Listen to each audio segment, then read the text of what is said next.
Now we're starting to get into some interesting questions. So what we're getting asked this time is to use particle equilibrium to find the tension in this cable. And as usual, or what I usually do, is I start with the primary force. So figure out the primary force first. Just turn on my squares here. And what we'll do is the primary force again is gravity.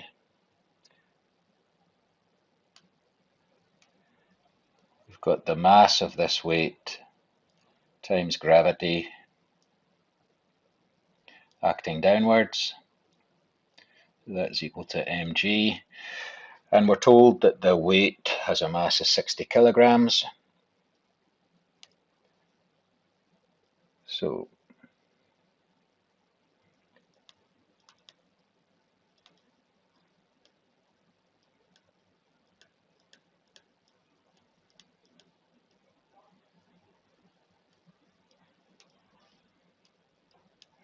the weight of the weight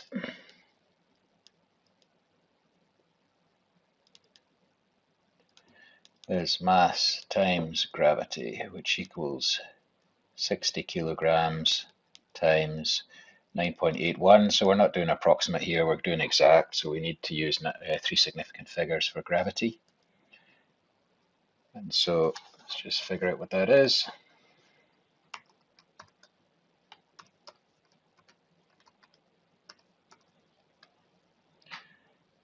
So 588.6, so 587.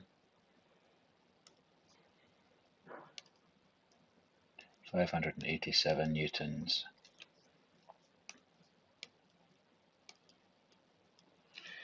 Then we're thinking about what other forces there must be. So we must have a force in this rope, which will be aligned with the rope.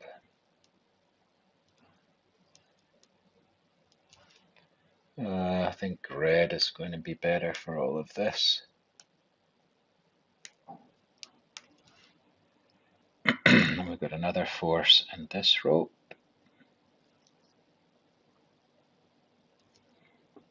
We'll get the angle right, like so. So to choose the particle, we're going to check for equilibrium. We just look at where all those forces converge. And it's pretty clear that they're converging on this ring at B. And so this is the particle we're considering. I'm going to show the equilibrium of that. It's a little bit like the example we showed with a weight. So even though that particle's sitting in free space, we can consider it as if that ring was solid, and we're considering a particle at the middle of that ring.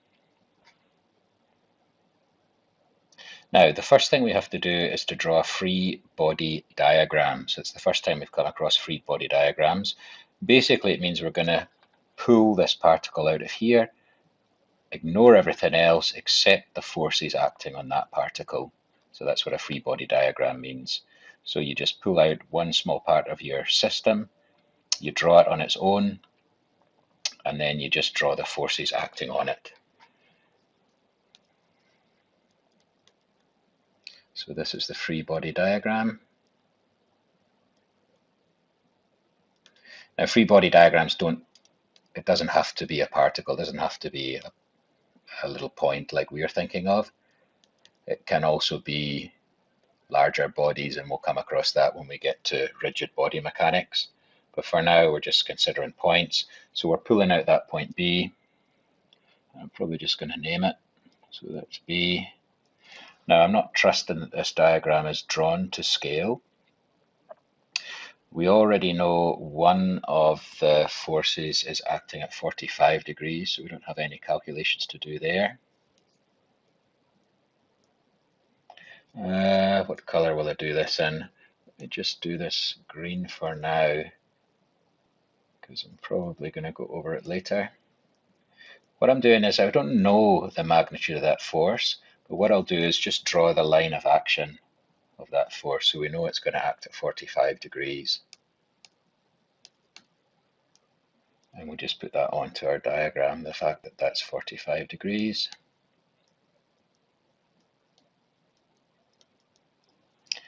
For the other one, we haven't been told the angle. We've been given a triangle that sits on it. It's got the same angle.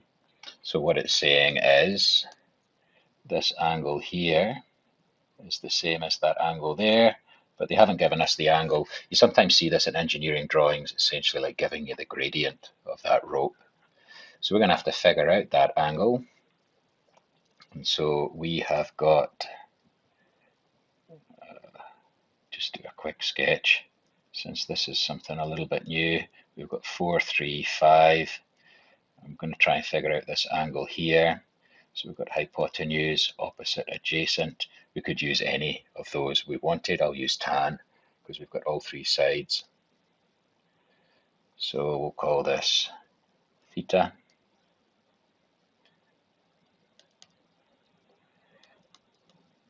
Tan theta is equal to opposite over adjacent, which equals 3 over 4. Therefore, theta equals, so we'll do tan to the minus 1 of 3 over 4.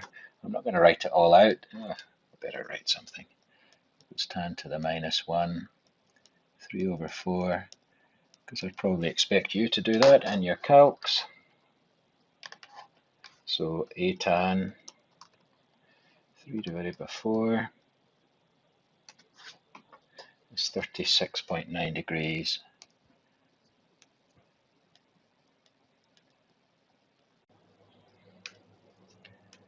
Let me make some space.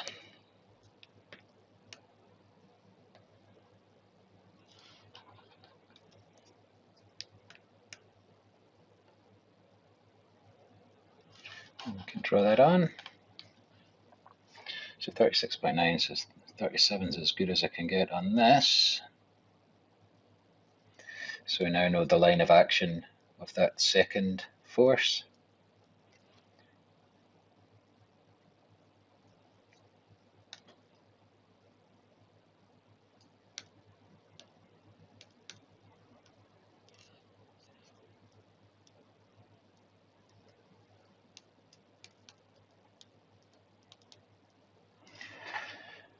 What's next?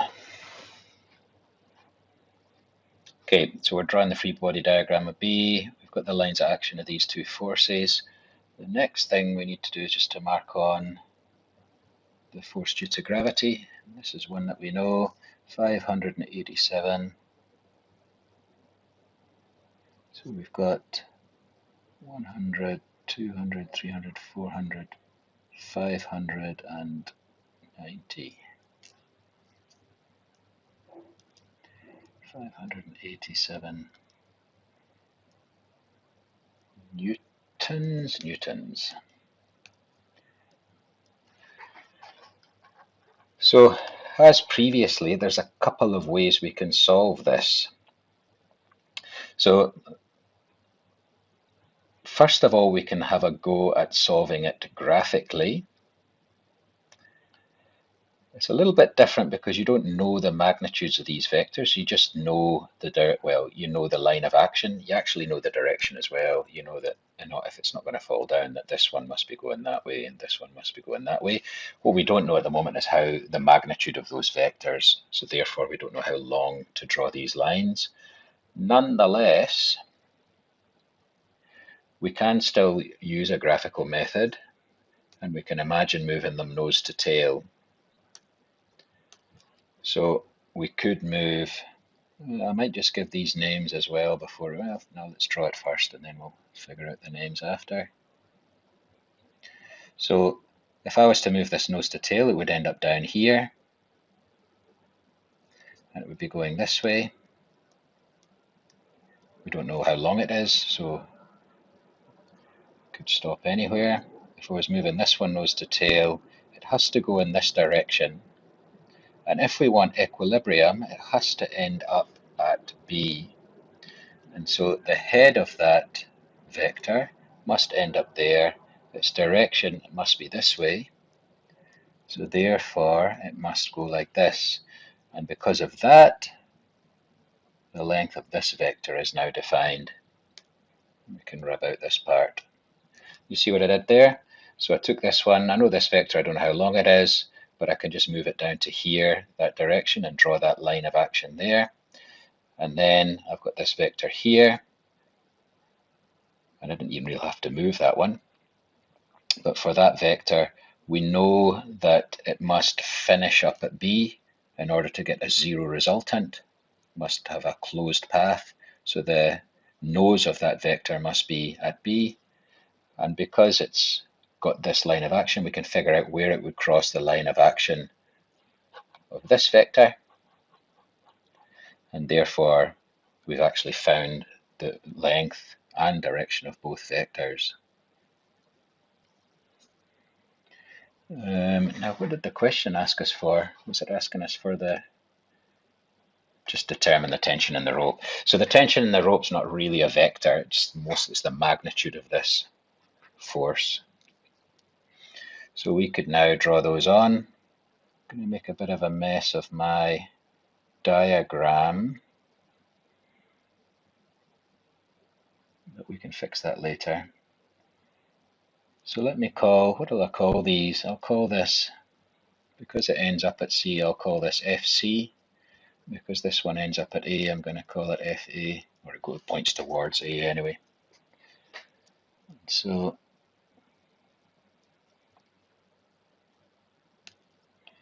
this is FC.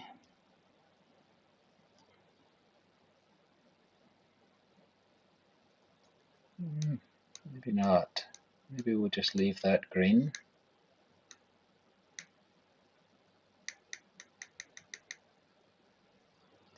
What I'm going to do now, rather than do that, is I'm just going to move it back so its point of application is in the right place. So we've got 5, 10, 15, 20.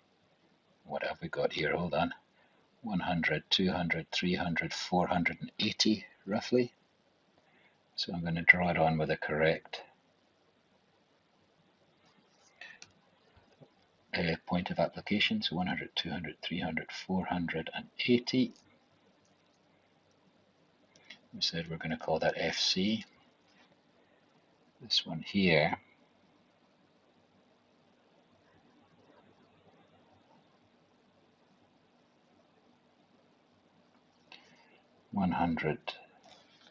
show you what I'm doing here, 100, 200, 300, 420.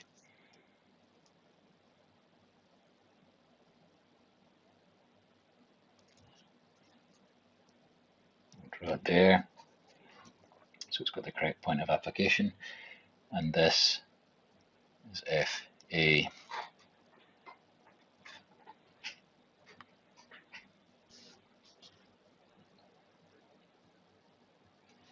So what we can then say, in fact, we've answered the question. So from graphical solution,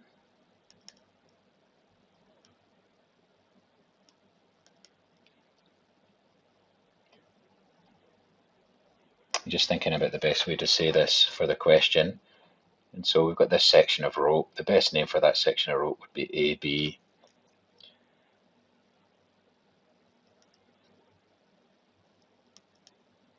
Tension and AB equals, so that was FA. Forgotten, 420, wasn't it? 420 newtons. Let me just, equals a bit strong, is approximately equal to 420 newtons.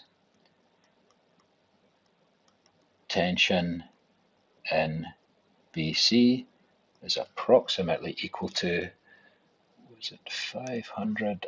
No, it was 480, I think, wasn't it?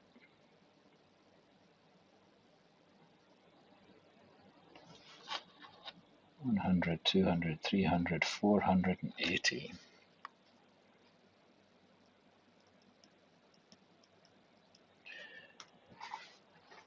So graphical solution is always a little bit easier, but it's never accurate unless you use a drawing package or something. So what did we do? So basically we know that FC has this line of action, we just don't know how long it is, but we can still put it nose to tail. So we can put FC down to here, and then we can draw that line of action, because FC must lie along here, we just don't know the length. Then we can do the same thing. We can put FA, because we knew that it has to come back, it has to close the path, so it must come back to B. So we can say that it's going to end here and it's got this line of action. So it's acting this way. So we know that FA is there. Now we've got them intersecting. We now know the length of both of these lines. So we know the length of FC, or the magnitude of FC, and we know the magnitude of FA. And what I've done when I've drawn them, just so that it's clearer, these forces are all acting on this point. So I've drawn it back onto this point. So I've taken that length, drawn this vector back up here, and drawn f of a back up here. And we've got a solution, which is good, but it's not accurate. So we want to just do this numerically as well, using the trig rules. What I'll do is I'll just take that and make a copy of it so I can use the same free body diagram for my numerical solution. And I might move it across here just so that I've got a bit more space for my calculations.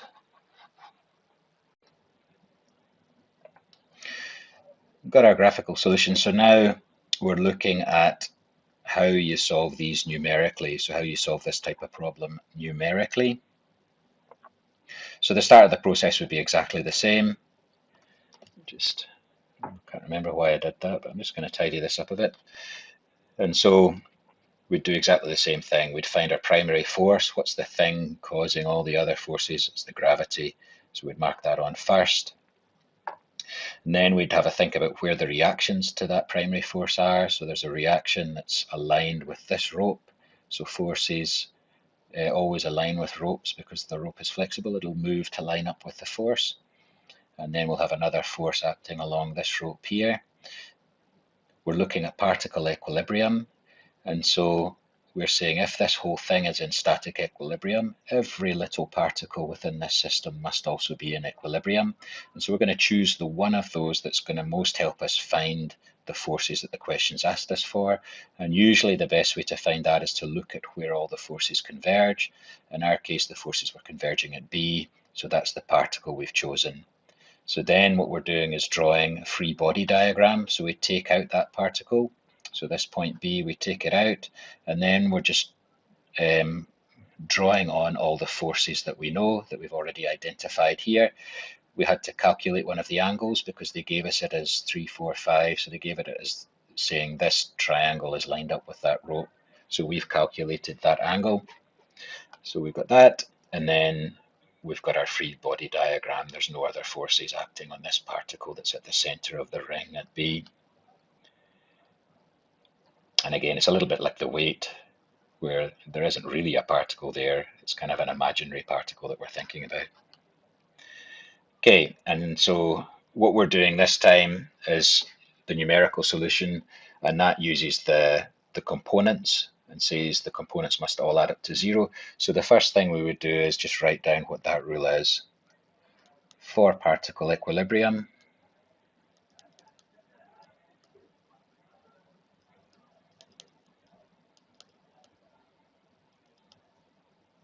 the sum of the x components must be 0, and the sum of the y components must be 0. Now there's a few things we can figure out before we start, so just thinking about components. So these two forces are reacting against this force. Now this force only has a vertical component.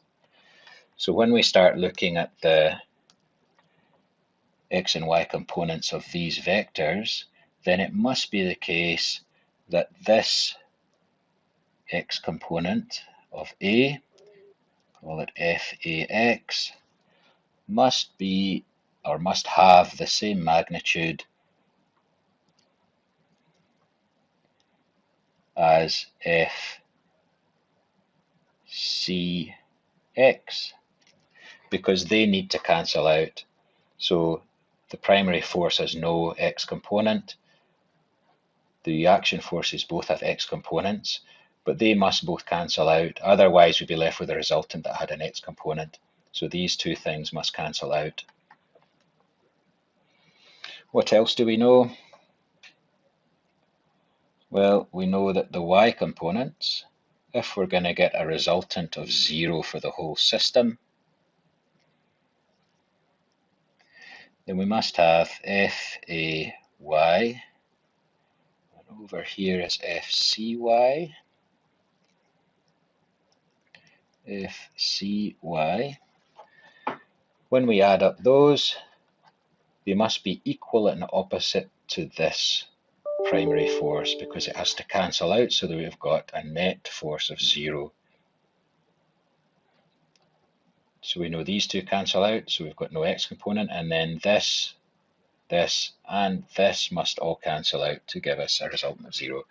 And all of the equations we're about to do are just using those facts to find the magnitude FA and FC. So let's have a go at that.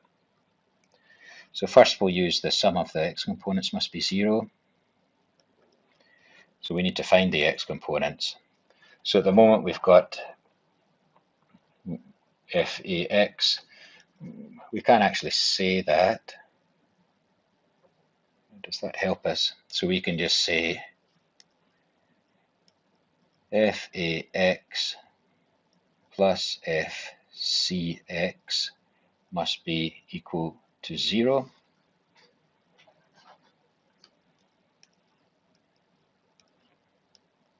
So sum of f of x equals 0, therefore FAX plus FCX equals 0. And therefore, well, I'll maybe not do any more yet. Now, at the moment we've got 4 different unknowns here. What we're going to do is we're going to write this in terms of FA. We're going to write this in terms of FA as well. Then we're going to write this in terms of FC, and we're going to write this one in terms of FC. So we're going to use our sine, cos, and tan rules. And once we've done all that, we're only going to have 2 unknowns. We're only going to have FA and FC in our equations, and therefore we'll be able to figure out those values more easily. So what we can then do, I don't know why I did that red. Let's change that to black. So let's just write these in terms of the magnitudes, because at the end of the day, it's these magnitudes we're trying to figure out.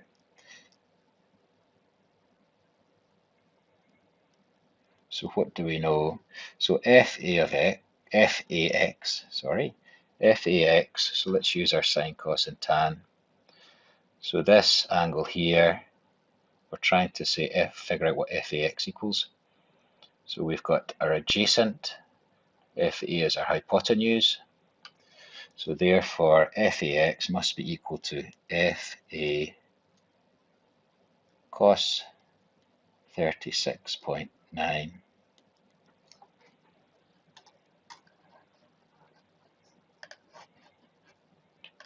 Already done this problem once. Cos 36.9. So it's basically 0.8. So that's 0.8 times FA. We also know that FA, not doing it, FCX is equal to FC cos 45. And I know that cos 45 is 1 over root 2, so it should be 0.707. So that should be the same as 0.707 times FC.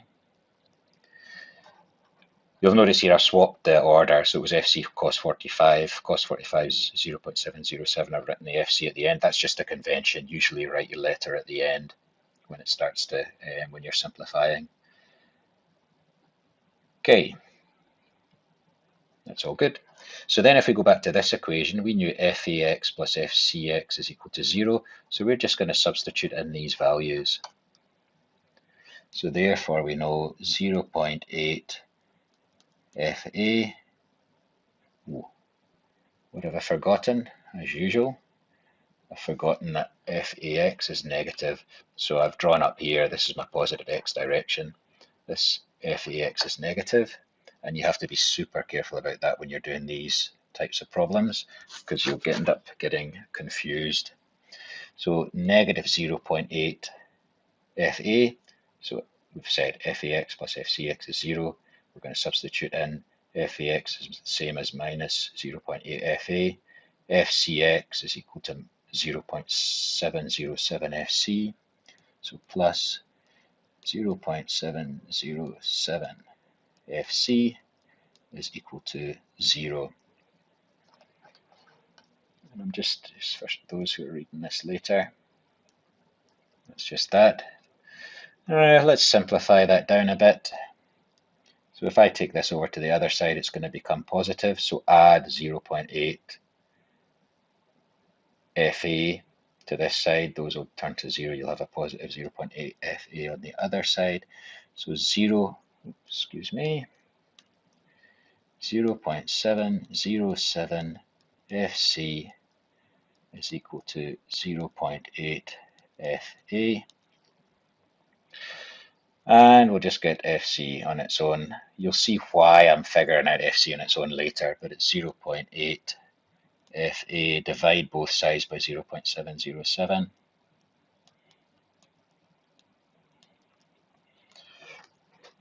We can work that out.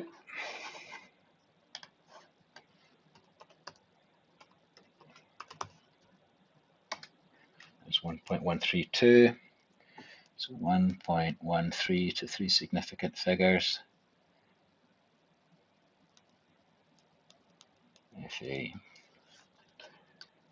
I might just write that clearly. So FC is equal to 1.13 FA. Get rid of that one. Okay. So now we use the fact that the sum of the y components is also 0. So therefore, FA y plus FCY minus 587 newtons equals 0. We're going to do the same thing again. So we're going to get these things in terms of the vector magnitudes. So therefore,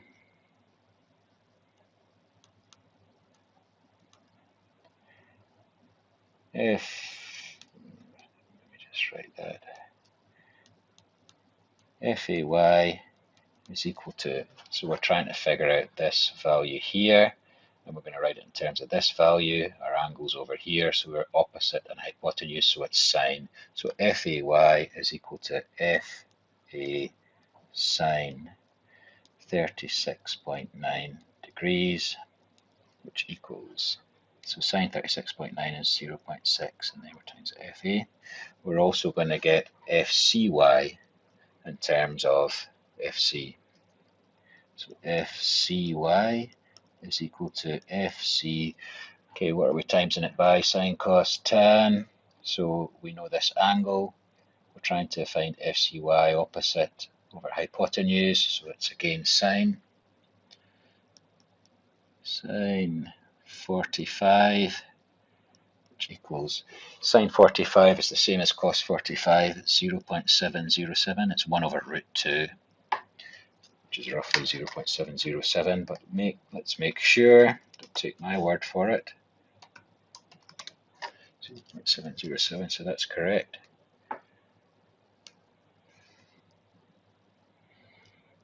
Times FC. Okay, now we're going to substitute these values into this equation. So FAY is equal to 0.6 FA. Just do that up here, just for those who are reading this later.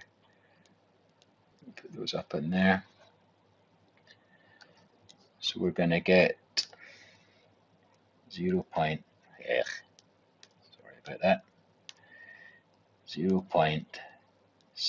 FA. FCY is equal to this,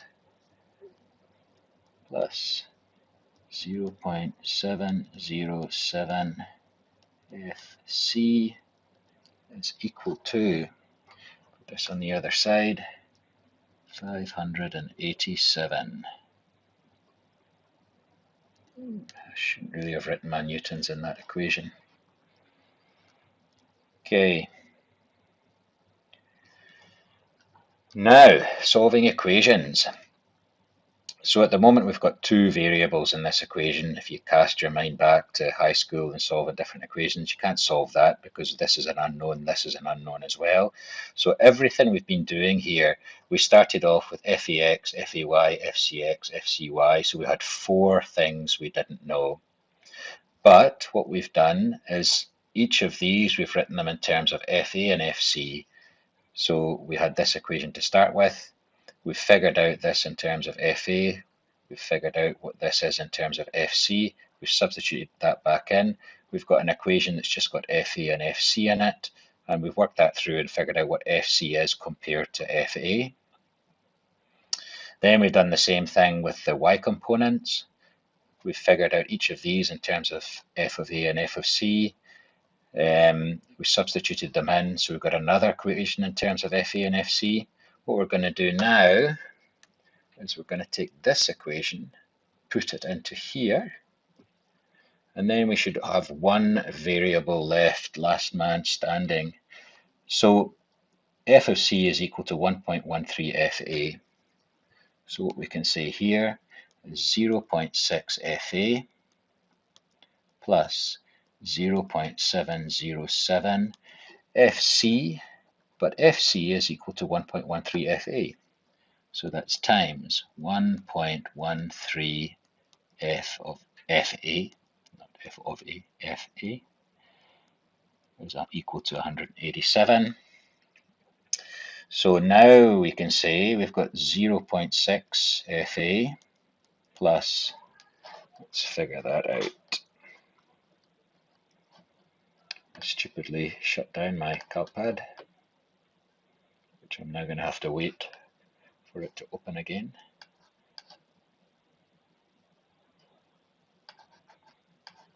So sorry. So I'm figuring out this bit here.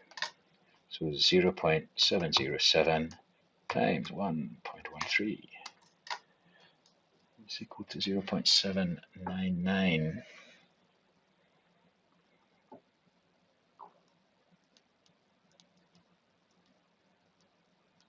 FA, it's probably 0.8. We've got a little error in there from rounding. Let's just leave it as that. In reality, probably I should have kept 4 decimal places. If I'd been a bit more careful, I would have kept 4 decimal places until I got to the end here and then switched back to 3. But for yourselves and for these problems, from an engineering point of view, it doesn't make a huge amount of difference. It's a very small error. So we've got 0.6 FA plus probably 0.8 FA.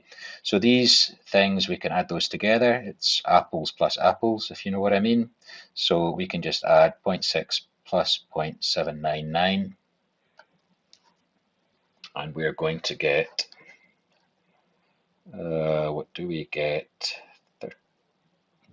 1.399, I think. Check it. 0.6 plus 0.799. 0.4.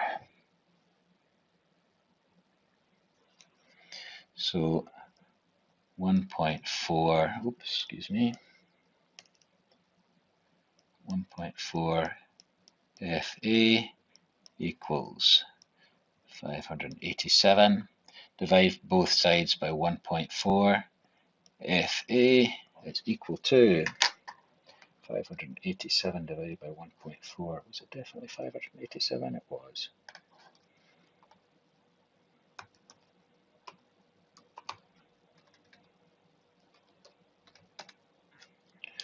$419.29. So let's say 419.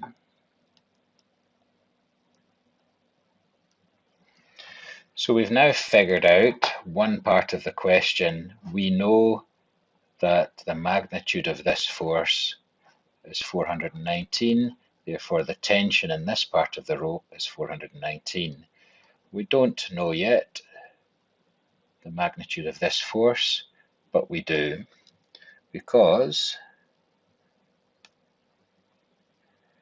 we've got this. So if we know F of A, we can figure out, if we know FA, we can figure out FC. Back to black. FC is equal to 1.13 FA. So it's equal to 1.13. We just figured out FA, 419. 1.13 times 419, which is equal to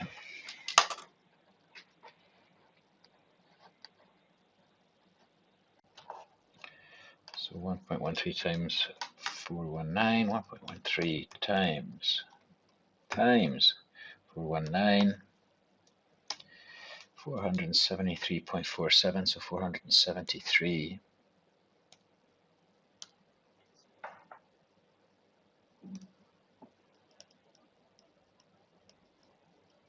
So we've now found FA and FC. Therefore, we know the tension in those two sections of rope. So let's just write our answer again. So tension in, now FA was equivalent to AC, I think. Nope, it was equivalent to AB. So tension in AB is equal to 490 newtons. And tension in BC is equal to 473 newtons. Double underline because that's our main answer.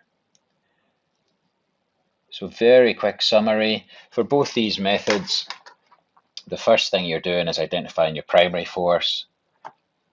Then so that's the weight in this case. Then you identify your reaction forces. You know it's a rope, so the line of action of the force is along the rope. Then you try and figure out the magnitude of those forces. One way to do that's graphically. So imagine putting those lines of action nose to tail and making sure you end up where you've started. So you've got a resultant of 0, and you can figure out the lengths of each part, use the scale to calculate the magnitude. The magnitude of those forces is the same as the tension in the rope. Alternatively, you use particles. So one rule for particle equilibrium is you have a closed path. The other rule is the x and y components all add up to 0. So we use those, we write them in terms of the magnitudes. And so we use sine, cos, and tan, so their equations just involve FA and FC. We end up with two equations because one equation is the sum of the x components add up to 0. The second equation is the sum of the y components add up to 0. Then it's basically simultaneous equations to figure out your answer. So one equation led us to FC equal to 1.13 FA. And then we had another, the sum of the y components gave us another equation. We substituted this into the other. That allowed us to have an equation that just had one unknown, FA.